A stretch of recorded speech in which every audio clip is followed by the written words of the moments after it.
The council chamber was enormous, floating in space above a planet called Centrum Prime. Inside, 12 species sat in a great circle, each representing civilizations that had ruled the stars for thousands of years. The chamber walls were made of crystal that showed the stars beyond, and the air smelled strange, filtered to satisfy 12 different types of beings. Ambassador Daniel Carter sat very still in his chair. He was 60 years old, with gray hair and tired eyes that had seen too many of these meetings. His dark blue uniform was pressed and neat, showing no emotion, no reaction to what was about to happen. Beside him sat Lieutenant Kate Morrison, a younger woman with sharp eyes who served as his military advisor. She was watching the other delegates carefully. The vote was happening now. Resolution 7743 was displayed on screens in front of every delegate, written in 12 different languages. The resolution said that humanity would be restricted from expanding into new sectors of space. They would be limited to the areas they already controlled. No more growth. No more exploration beyond certain boundaries. One by one, the species voted. The Vren voted yes, their crystalline bodies glowing with satisfaction. The Thasians voted yes, barely looking up from their data screens. The Dravik voted yes, their scaled faces showing no concern. The Kylix voted yes. The Zenthai voted yes. On and on it went. 11 votes in favor. Only humanity voted. Number Daniel Carter stood when the voting finished. The chamber grew quiet. Everyone expected him to argue, to protest, to demand they reconsider. The other delegates had prepared responses to his objections. They were ready for anger, for threats, even for humanity to storm out dramatically. Instead, Daniel simply nodded. Earth acknowledges this resolution, he said, his voice calm and professional. We will comply fully with the Council's decision. Thank you for your time. He sat down. That was it. No speech, no anger. No drama. In the observation gallery above, Kate Morrison felt her stomach tighten. She had served with Daniel for 5 years and knew him well. That calm acceptance was not surrender. It was something else entirely. The Vren delegate, a being named Thexalor, seemed almost disappointed. He had expected a fight. The Council appreciates humanity's cooperation, he said, his voice resonating through translation devices. This decision is for the good of galactic stability. Humanity is young, aggressive, and unpredictable. This limitation will help you mature as a species. Daniel Carter smiled slightly but said nothing. The smile did not reach his eyes. The meeting ended. Delegates began filing out, talking among themselves, already moving on to other matters. The human issue was settled. Humanity had been put in its place. The galaxy could continue as it always had, with the proper species in control and the young upstarts contained.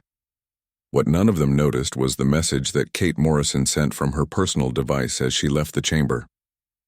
It was short, just 3 words sent on encrypted channels to every human facility in the galaxy. Begin recall protocol. Within hours, the message reached every human outpost, every embassy, every research station, every military base, in offices and labs and ships across 100 worlds. Humans read those 3 words and began packing. On Thassia Prime, Dr. Marcus Webb was working late in the central computing facility when the message arrived. He read it twice, then looked around the massive room filled with quantum processors and neural networks. He had spent 15 years here, optimizing systems, fixing problems, keeping everything running smoothly. The Thasians barely knew his name. They thought of him as just another technician, someone who did simple maintenance work.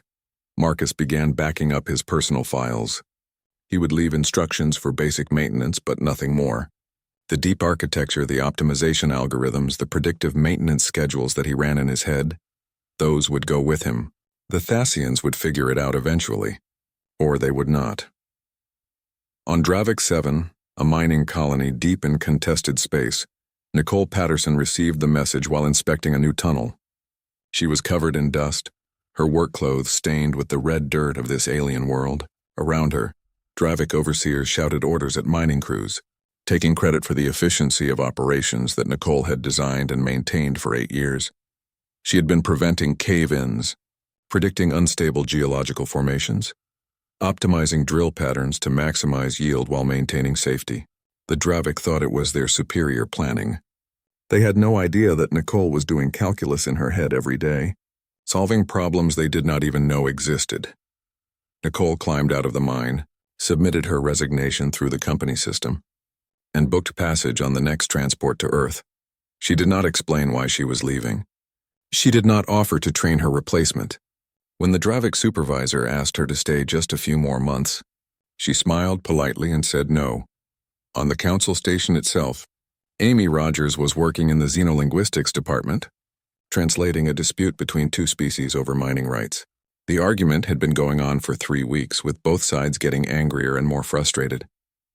Amy had been carefully mediating, catching nuances in their languages that the automated systems missed, preventing the disagreement from escalating into something worse.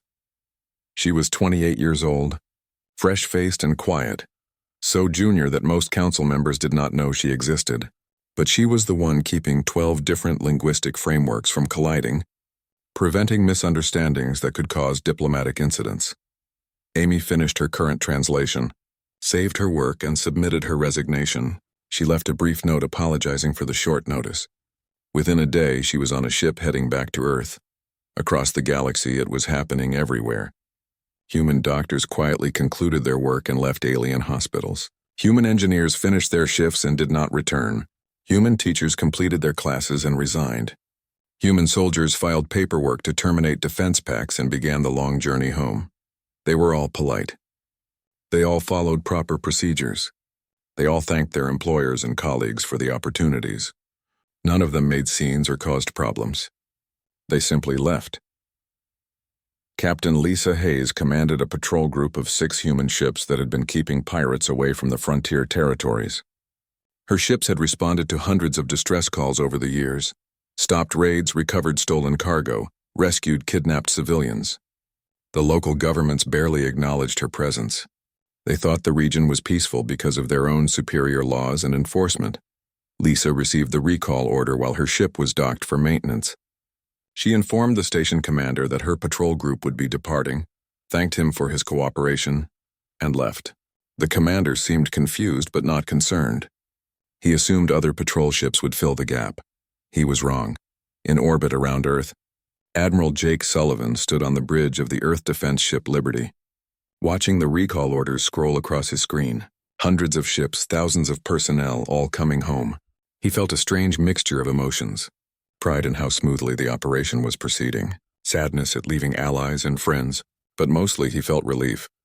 For 200 years, humanity had been trying to prove themselves to the galaxy. They had worked harder, studied more, contributed their talents freely to anyone who asked. They had hoped that by being helpful, by being useful, by being good neighbors, they would earn respect. Instead, they had been voted into a cage. Jake sent confirmations back to each returning ship, coordinating the massive movement of people and resources. The Sol system was going to be crowded for a while, but they would manage. Humanity had always been good at adapting. Back on Centrum Prime, the council delegates were beginning their daily routines, unaware of what was unfolding. The Thasians were discussing economic forecasts. The Dravik were planning military exercises. The Kylix were debating cultural preservation. Normal council business continued. In a small office in the lower levels, a Vren administrator named Kelix was processing paperwork when he noticed something odd. Dozens of resignation letters from human personnel, all filed within the last day. He frowned, if a crystalline being could be said to frown, and sent a query to the human embassy. The response came back quickly. The human delegation is concluding operations in compliance with Resolution 7743. All personnel are returning to Earth. Kelix read the message 3 times. It seemed wrong somehow, but he could not quite identify why. Humans were leaving their posts across the galaxy, but that was their right. They had not been expelled, just limited in their expansion. Surely this was an overreaction. He filed the report and moved on to other work. In the council cafeteria, a Zenthai diplomat was complaining to a colleague about the quality of the food. "It has been terrible lately," she said.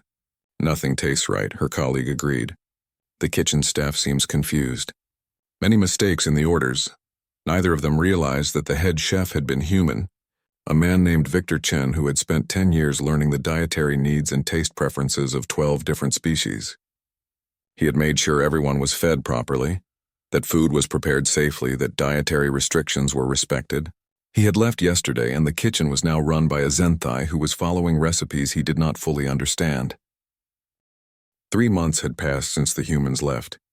The Galactic Council continued its work, processing legislation, mediating disputes, managing the vast bureaucracy that kept dozens of civilizations connected. Most delegates had already forgotten about Resolution 7743. It was just another policy decision, another day of council business. But cracks were starting to show. On Thassia Prime, the central computing network began experiencing problems. Nothing dramatic at first, just small glitches. Programs ran slower.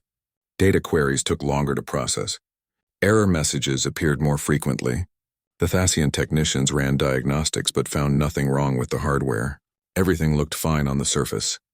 Administrator Thexian called a meeting of the technical staff. "What is causing these inefficiencies?" he demanded. "Our systems are state-of-the-art. We are the most advanced computational civilization in the galaxy." The senior technician, a young Thassian named Vrel, looked uncomfortable. "Sir, we have been examining the deep architecture of the system. It appears that many of our optimization protocols were designed and maintained by the human staff. So, we terminated their contracts as required. Surely our own people can maintain simple optimization protocols." Vrel shifted nervously. "The protocols are not simple, sir. They are extremely complex, involving predictive algorithms and adaptive learning systems. Dr. Marcus Webb, the human who supervised this work, left detailed documentation, but he trailed off. But what? But we do not understand it, sir. The documentation describes what the systems do, but not how they work at the deepest levels. Webb was running most of these optimizations manually, using his own calculations. We do not have anyone with that level of expertise." Thexian stared at his subordinate. "You are telling me that a human, a member of a species barely 2 centuries in space, understood our systems better than we do?" Vrel said nothing. The silence was answer enough. The computing problems on Thassia Prime grew worse over the following weeks. Efficiency dropped to 60%, then 50%. Businesses began to suffer. The Thassian government tried hiring consultants from other species, but none of them could figure out what the humans had been doing. The optimization protocols were too complex, too interconnected, too dependent on intuitive understanding that nobody else seemed to possess. Far across the galaxy, on Dravik 7, disaster struck. The mine collapse happened without warning. One moment, the excavation crews were working normally. The next, the ceiling gave way and 200 tons of rock crushed everything beneath it. Rescue teams dug through the rubble for days, but when they finally reached the workers, they found 200 Dravik dead. The investigation found no mechanical failures, no explosions, no obvious cause. The rock had simply been unstable, the geological formation weaker than predicted.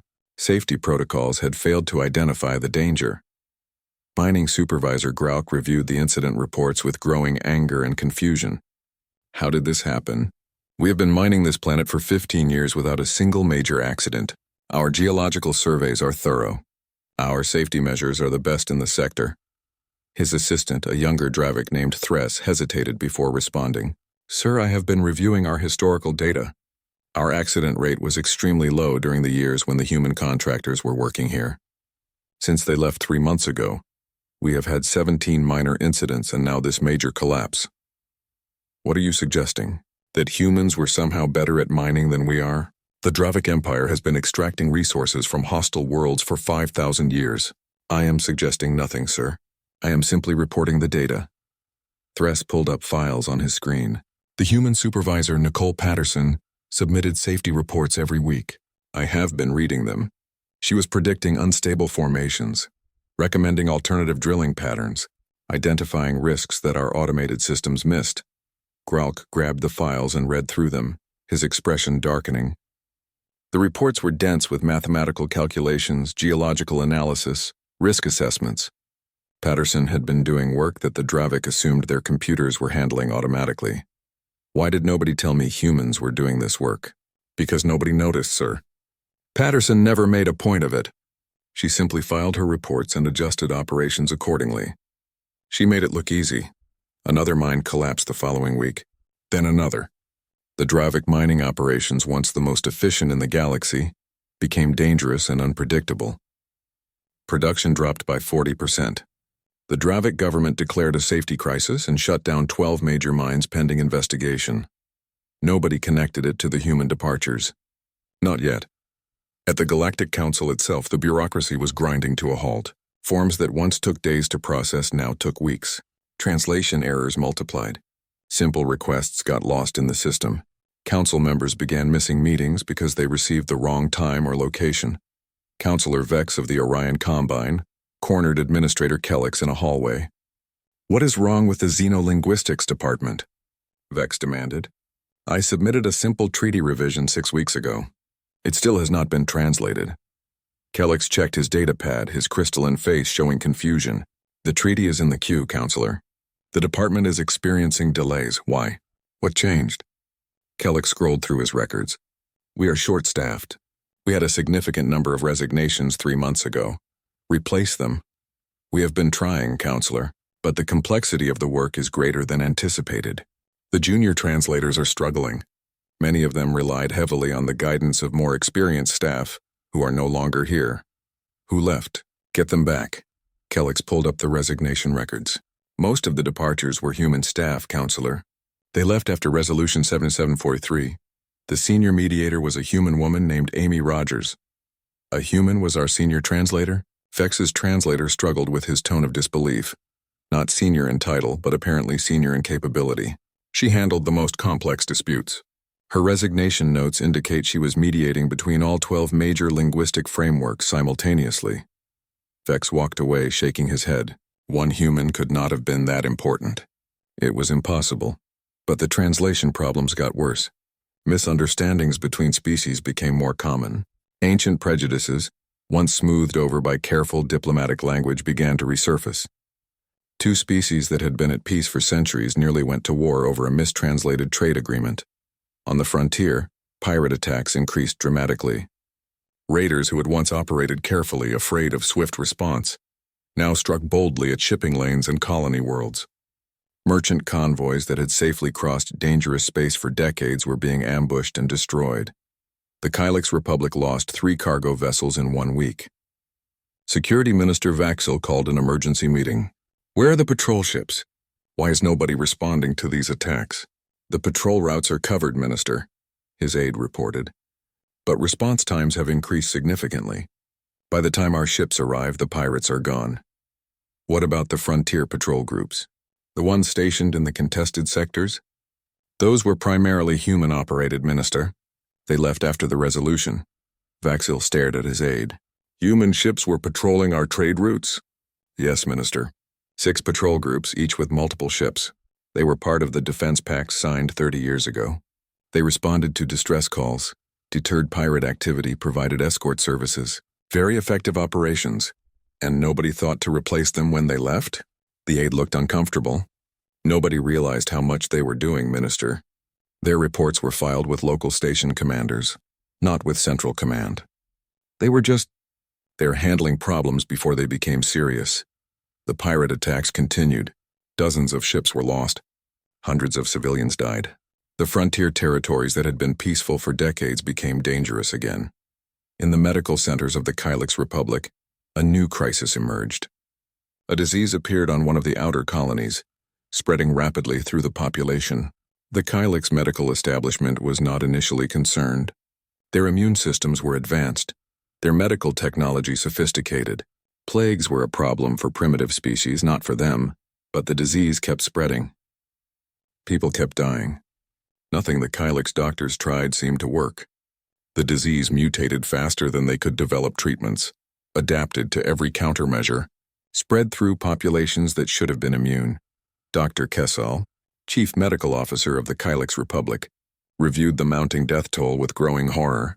"I do not understand this," he said to his staff. "We have centuries of experience dealing with pathogens. Why can we not stop this?" One of the younger doctors, barely finished with her training, spoke up hesitantly. "Dr. Kessel, I have been reviewing our historical records. The last major outbreak we faced was 70 years ago. It was resolved within weeks. Yes, I know. Our protocols worked efficiently. What is your point?" "The outbreak was resolved by a human medical team, sir. Dr. Henry Collins and his staff developed the treatment. They have been consulting on our disease control protocols ever since. Impossible. Humans are biologically inferior. Their medicine is primitive. The young doctor pulled up files. Their medicine is different, sir. 6 months after the humans left, the Galactic Council finally admitted there was a problem. The emergency session was called by Counselor Vren herself, the same being who had championed Resolution 7743. She stood before the assembly, her crystalline form looking dimmer than usual, lacking its typical radiance. Around her, the other 11 council members waited quietly. They all knew why they were here. The situation requires our attention, Thexelor began carefully.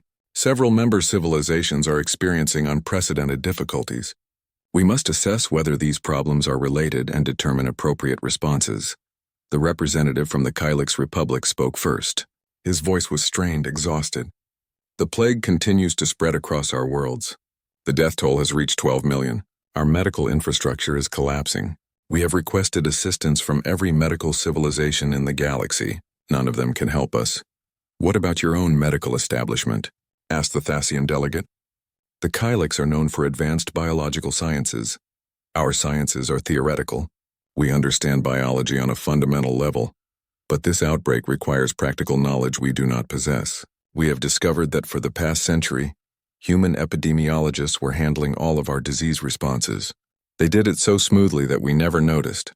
We thought our systems were working automatically. Silence fell over the chamber. The admission was shocking. The Kylix had always claimed biological superiority over younger species. The Dravik representative spoke next. The Empire has experienced similar revelations regarding our mining operations. We have been forced to close 40% of our extraction facilities due to safety concerns. 17 major collapses in the past 3 months. Over 2,000 workers dead. How is this possible? Demanded the Zenthai delegate. The Dravik have mined hostile worlds for millennia. We thought we were, the Dravik admitted. But we have discovered that human contractors were preventing most accidents before they occurred. They were predicting geological instabilities, optimizing drilling patterns, identifying risks our automated systems missed. We took credit for their work and never realized what they were actually doing. More silence. Another proud civilization forced to admit dependence on humanity. The Thasian delegate shifted uncomfortably. Our computational networks are operating at 45% efficiency. We have lost billions in economic productivity. Our technicians cannot solve the problem because they do not understand the deep architecture of our own systems. The humans designed and maintained it. One by one, the other civilizations reported similar problems. The Orion Combine had lost 3 border disputes to hostile neighbors because their military advisors were gone. The Zenthai Consortium was bleeding money as trade routes became inefficient. The Cantharan Union was experiencing a crime wave because their law enforcement analysts had all returned to Earth. Counselor Vex spoke into the growing despair. How did we not notice this? Humans were everywhere, doing everything, holding our civilization together, and we never saw it. We saw what we wanted to see, Thexelor said quietly. We saw humans as helpers, assistants, junior partners. We thought they were learning from us. We never considered that we might need them. More than need, the Kylix representative said bitterly. We were dependent on them. For everything. The Dravik delegate stood, his scales rustling with agitation. Then we bring them back. We send a military force to Earth and require them to honor their existing contracts. They cannot simply abandon their commitments. Admiral Kavas of the Orion Combine, an old soldier with scars from a dozen wars, laughed harshly. With what force exactly? I have reviewed Earth's current military capability. They have recalled and consolidated every ship, every soldier, every asset. The Solar Defense Fleet now numbers over 3,000 vessels, all equipped with the best technology from across the galaxy, all crewed by veterans who learned warfare from 100 different conflicts. So, the Council can field 10 times that number, can we? Kavas asked. Can we coordinate a fleet drawn from 12 different militaries, each with different tactics, different technologies, different command structures? Because humans can. They have been serving in all of our militaries for 2 centuries. They learned everything we know and they made it better. He pulled up tactical projections on the chamber's display screens. I have run simulations. Earth could defeat any 3 Council fleets simultaneously. And if we somehow won, what would we gain? A devastated planet and a species that would fight to the last human rather than submit. We teach our children about humanity's history. They do not surrender. They do not break. They burn everything down before they accept defeat. The military option died immediately. Economic pressure, then, suggested the Zenthai delegate. Sanctions, blockades, cut off their trade. The Zenthai trade minister sitting in the gallery actually laughed. It was not a pleasant sound. Blockade them with what leverage? Earth is economically self-sufficient. They have all the resources they need in their own system. We need access to their markets far more than they need ours. Any sanctions would hurt us worse than them. The council fell silent again. No military option. No economic option. Nothing. The youngest council member, Seifel of the Cantharan Union, spoke hesitantly. What if we simply ask them to return? Apologize for Resolution 7743 and request their help? The idea hung in the air like a bad smell. The council had never apologized to anyone, certainly not to a species they considered inferior. The very suggestion felt wrong, but Thexilor looked around the chamber and saw no alternatives. I will draft an official apology, she said slowly. We will acknowledge our error and request Earth's return to the galactic community. Will they accept? Asked the Kylix representative desperately. Nobody had an answer. While the council debated, the situation across the galaxy continued to deteriorate. On the frontier, the Verge sector erupted into war. Two species that had maintained an uneasy peace for decades suddenly attacked each other over disputed mining rights. The conflict escalated rapidly, spreading to neighboring systems. Colonel Beth Turner had commanded a small peacekeeping force in the Verge sector for 8 years. Just 500 human soldiers, not enough to fight a war but enough to be present. Their job had been simple: stand between potential combatants and remind everyone that violence had consequences. It had worked. Both sides knew that attacking the other meant going through the humans first, and nobody wanted that fight. Beth was back on Earth now, training new recruits at an academy in Colorado. She saw reports about the Verge conflict on the news and felt sad but not surprised. She had warned both governments that removing the peacekeepers would destabilize the region. Neither had listened. The war ground on. Millions of refugees fled the fighting. Orbital bombardments destroyed cities. The kind of warfare that the galaxy thought it had moved past came roaring back, and it was just one conflict among many. Without human peacekeepers maintaining stability at dozens of flashpoints, old rivalries reignited. The galaxy discovered that it had not actually become more civilized. It had just been kept peaceful by humans standing in the right places at the right times. The Kylix plague worsened. The death toll reached 20 million. Entire cities were quarantined. The government was on the verge of collapse. In desperation, they sent a direct message to Earth requesting medical assistance. Dr. Henry Collins received the message at his clinic in Minnesota. He was 60 years old, tired, and no longer interested in galactic politics. He read the request carefully, noting the desperate tone, the offer of substantial payment, the promise of recognition and honors. He thought about the 70 papers he had published while working for the Kylix, the ones they had never read because they assumed human medicine was primitive. He thought about the countless times he had been dismissed, ignored, treated as a technician rather than a doctor. He deleted the message and went back to treating his patients. The Kylix continued to die. The Thasian computer networks degraded further. The economy contracted, businesses failed. Unemployment rose. The Thasian government tried to hire human consultants to fix the problems, offering huge salaries, equity shares, even citizenship. Dr. Marcus Webb got 3 such offers in 1 week. He was running his own small consulting company in Geneva, working on projects that interested him. He read the offers, noted the amounts, and declined all of them politely. He did not need their money. He did not need their recognition. He was finally working for himself on his own terms. The Thasian networks continued to degrade. The pattern repeated across the galaxy. Desperate requests for help sent to Earth, offers of payment and honor and respect, and one by one humans declined. Not angrily, not vindictively, simply declined. They had other things to do. Ambassador Kevlix of the Cantharan Union was chosen to deliver the Council's apology to Earth. He was a good choice. Neutral, not involved in Resolution 7743, respected by humans for his fair dealings. If anyone could convince Earth to return, it would be him. He arrived in Geneva on a cold autumn day. The city was beautiful, peaceful, thriving. Humans walked the streets with confidence, going about their business. Nobody seemed stressed or desperate. Nobody seemed to care about the galactic crisis.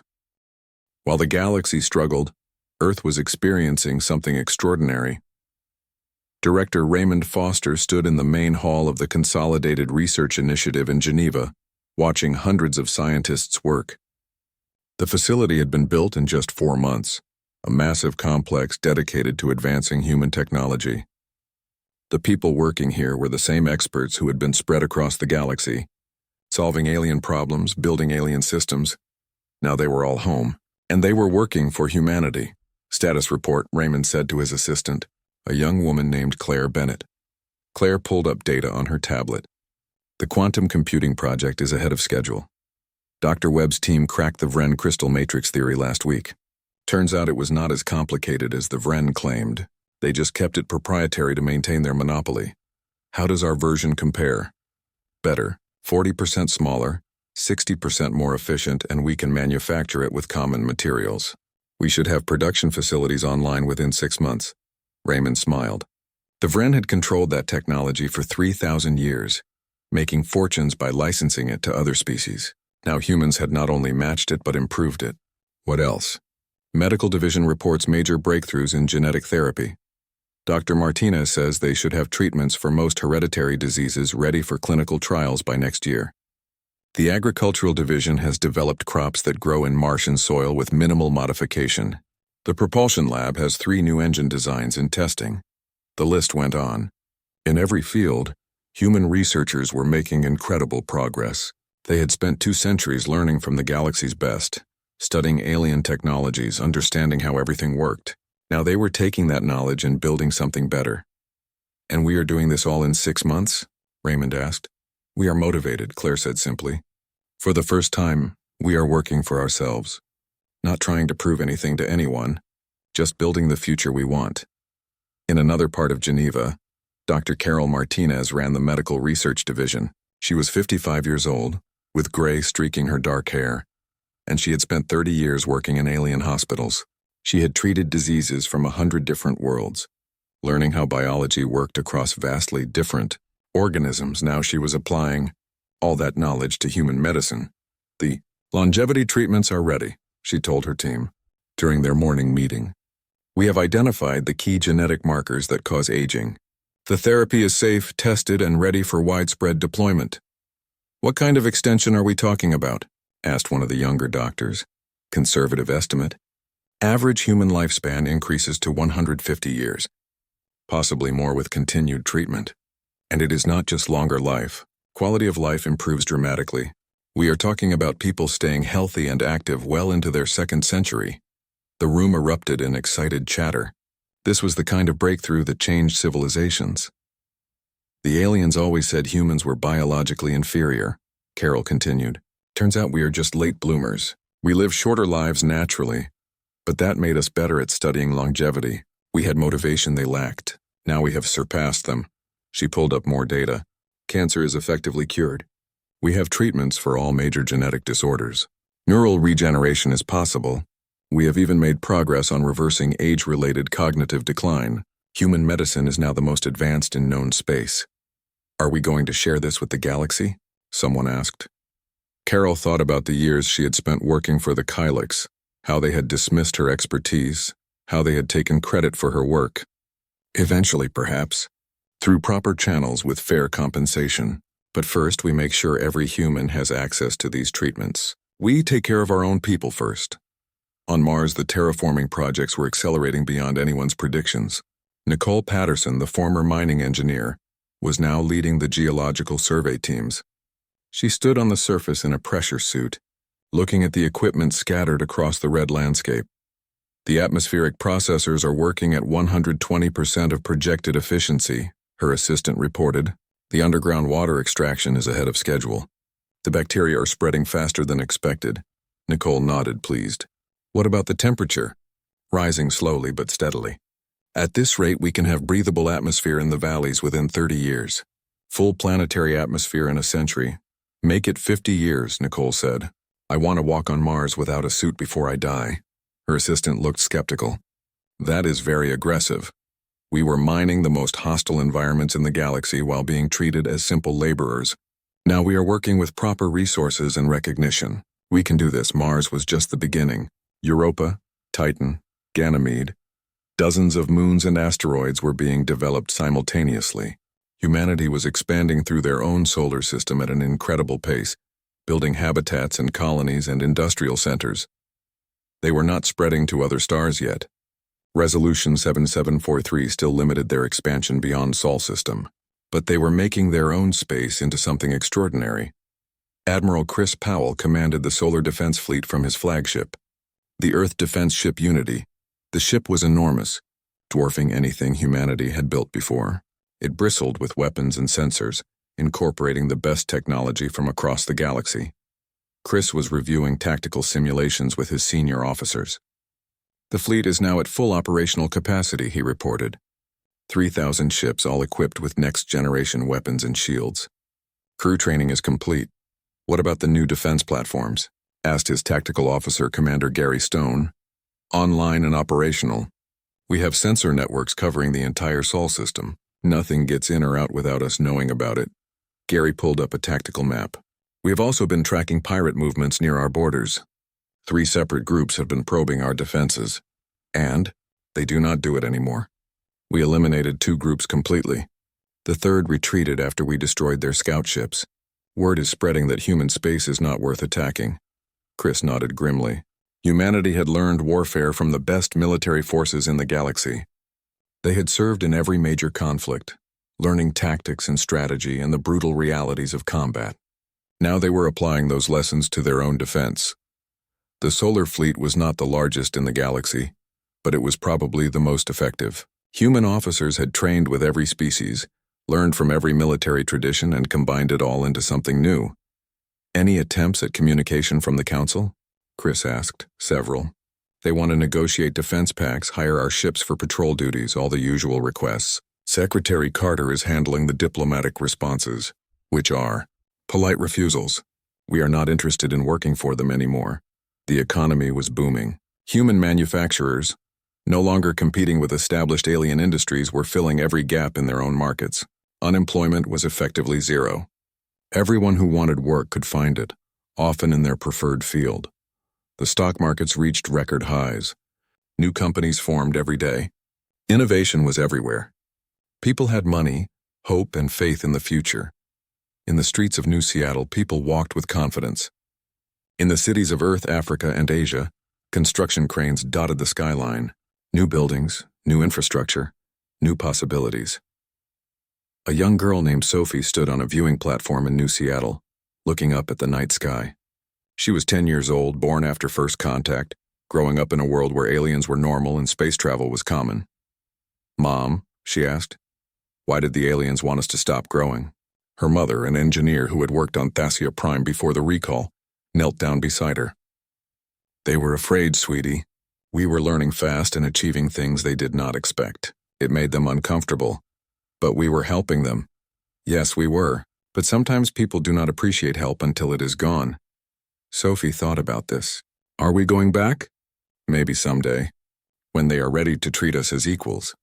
But right now we have our own work to do. Look at Mars. She pointed to the red dot in the sky, brighter than usual. In 50 years, you might walk on that planet without a suit. Breathe Martian air under Martian sky. Your children might be born on worlds we have not even finished building yet.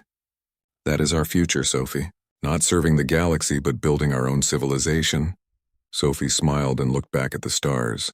They did not seem so far away anymore. In Geneva, Secretary of State Daniel Carter received daily reports from across the galaxy. Requests for help, offers of trade, diplomatic overtures.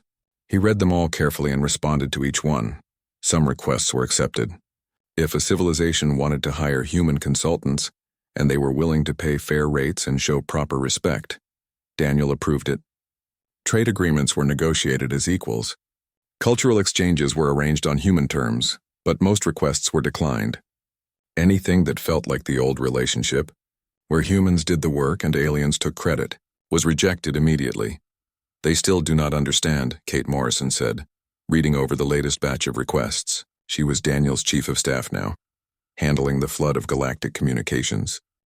14 months after Resolution 7743, the Galactic Council called its most important session in 3,000 years. The chamber was fuller than usual. Not just the 12 council members, but dozens of observers, ambassadors from minor civilizations, military commanders, economic ministers. Everyone who mattered in galactic politics was here. They had all come to witness what many believed would be the end of the council itself. Councillor Thexeler stood at the center of the chamber. Her crystalline form looked dim, almost gray. The radiance that once marked Vren's superiority now faded. She looked old, tired, defeated. "This council is broken," she began, her voice echoing through translation systems. "Not because of external enemies or economic collapse or military defeat. We are broken because we made a terrible mistake, and we must acknowledge it before we can move forward." The chamber fell silent. This was unprecedented. Council members did not admit mistakes. 14 months ago, I stood here and championed Resolution 7743. I argued that humanity was too young, too aggressive, too unpredictable to be trusted with unlimited growth. I convinced you all to vote for limitations on human expansion. Thexeler paused, looking around the chamber. I told you we were protecting the galaxy. I told you we were maintaining stability. I told you we were acting in everyone's best interest. I was wrong. The admission hung in the air like a physical weight. The truth is, I was afraid. We were all afraid. Humanity was achieving in decades what took us millennia. They were learning our technologies and improving them. They were solving problems we could not solve. In another few centuries, they would have surpassed us completely. So we tried to cage them. We tried to keep them small and dependent. We told ourselves it was for the good of the galaxy, but really, it was to protect our own pride. Thexeler gestured to the viewing screens around the chamber, which displayed data from across the galaxy. Death tolls, economic losses, failed systems, collapsed governments. This is the result of our pride. 30 million dead from the Kylix plague, tens of thousands dead in mining accidents on Dravic worlds, hundreds of millions displaced by wars on the frontier, economic losses in the trillions, all because we took humanity for granted and never realized how much we depended on them. The Kylix representative stood, his biological form showing signs of exhaustion and stress. My people are dying. Our medical system has collapsed. We have begged Earth for help, offered them everything we have. They refuse us. Can you blame them? Asked Admiral Kivas quietly. The old soldier looked around the chamber with hard eyes. We spent 2 centuries using them, taking credit for their work, dismissing their achievements. Then we voted to limit them. Why would they help us now? Because people are dying, the Kylix representative said desperately. People die in war too, Kivas replied. Where were our protests when we sent human peacekeepers to the most dangerous zones in the galaxy? Where was our gratitude when they kept the peace so well that we forgot war was even possible? We used them as tools, and now we are shocked that they refuse to be tools anymore. The Thasian delegate spoke up. Our economy is in ruins. Our computational networks operate at 30% efficiency. We have tried everything to fix them. Nothing works. Because you do not understand your own systems, said the Dravic representative bitterly. Just like we do not understand our own mining operations. Just like the Council does not understand its own bureaucracy. Humans built and maintained everything, and we pretended it was our own superiority at work. Councillor Vex of the Orion Combine stood. The question before us is simple. How do we survive without humanity? We adapt, said Thexeler. We learn to do the work ourselves. We rebuild our institutions with the skills and knowledge we actually possess, not the ones we pretended to have. That could take centuries, the Zenthai delegate protested. Yes. But we have no choice. Ambassador Kevlix delivered Earth's response to our apology. They will not return as members of this council. They will trade with us, work with us, but only as equals. The days of humanity serving the galaxy are over. The chamber erupted in argument. Some delegates demanded military action. Others wanted economic pressure. A few suggested making the offer even better. More concessions, more power. Thexeler let them argue for several minutes, then spoke over the noise. None of that will work. I have studied humanity extensively over the past year. I have read their history, their literature, their philosophy. I have come to understand them better than I did when I voted to limit them. And, asked Counselor Vex, they mean what they say. They are not negotiating. They are not playing games. They have decided they are better off without us, and they are correct. Look at the data from Earth. More screens lit up showing information from the Sol system. Technological advances, economic growth, medical breakthroughs, terraforming progress, military strength. In 14 months, they have achieved more than most civilizations achieve in centuries. They are not stagnating without the galaxy. They are thriving. Every human expert that we took for granted is now working for human advancement. They are building something extraordinary, and they are doing it without us. The Cantharan delegate, young Seifel, spoke quietly. So what do? We learn, Thexler said. We learn humility. We learn to value those who help us. We learn to recognize competence regardless of age or origin. And most importantly, we learn to solve our own problems. In the meantime, civilizations are collapsing, the Kylix representative said, his voice breaking. My people are dying. Thexler looked at him with something like compassion. Then you must find a way to survive without Earth's help. Or you must negotiate with them properly, as equals, and hire their expertise at fair rates. Those are your only options. The Council's authority is gone, observed Admiral Kavas. If we cannot help our member civilizations, why do we exist? That is a question each civilization must answer for themselves, Thexler replied. Perhaps the Council will dissolve. Perhaps it will reform into something better. But the old Council, the one that believed it ruled the galaxy by right of ancient tradition, that Council is already dead. We just have not admitted it yet. The session ended without resolution. The delegates departed in small groups, arguing among themselves, trying to understand what came next. In the weeks that followed, the Council tried to continue normal operations, but it was clear that everything had changed. Some civilizations began sending private diplomatic missions to Earth, negotiating directly for human services. Others tried to rebuild their capabilities without help. The Kylix Republic, facing complete collapse from the plague, finally swallowed its pride. Their ambassador traveled to Earth with a simple, honest request. Help us, please. We will pay whatever you ask, grant whatever concessions you require. Our people are dying, and we have no one else to turn to. Dr. Henry Collins received the request at his clinic in Minnesota. He was tired of the endless messages, the offers of money and titles and recognition. But this one was different. This one was honest. He thought about it for a long time. He thought about the 30 million dead, the families destroyed, the children left orphaned by a disease he could probably cure. He thought about his oath as a doctor to help those in need. He also thought about the 70 papers he had published that the Kylix never read, the years of dismissive treatment, the assumption that human medicine was primitive. In the end, his conscience won. He contacted the Kylix ambassador and agreed to help, but on his terms. I will come, he said. I will bring a team of human epidemiologists. We will stop the plague, but there are conditions. Anything, the ambassador said desperately.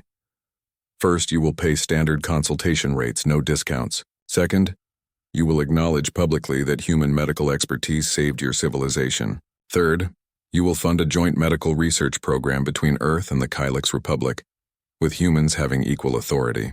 And fourth, you will read the papers I published and recognize that you were wrong about human medicine. The ambassador agreed to everything immediately. Dr. Collins and his team arrived on Kylix Prime 2 weeks later. Within a month, they had the plague under control.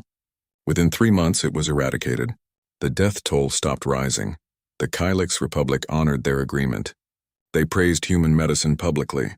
They funded the research program. They even issued a formal apology for their past dismissive attitude. Other civilizations watched and learned. If they wanted human help, they needed to ask properly, pay fairly, and show respect. The Thasians hired human consultants to rebuild their computer networks. The Dravik brought in human engineers to restore their mining operations. The Council itself employed human translators to fix their xenolinguistics department. But it was different now. Humans were not employees or servants. They were consultants working on limited contracts, being paid substantial fees, treated with respect. And when their contracts ended, they went home to Earth, back to their own projects and priorities. The galaxy began to stabilize, but slowly, painfully. Some civilizations adapted and recovered. Others declined, unable to maintain their former greatness without the human expertise they had taken for granted. The Council limped along, much reduced in power and prestige. The age of the great galactic government was ending. In its place, a more calm,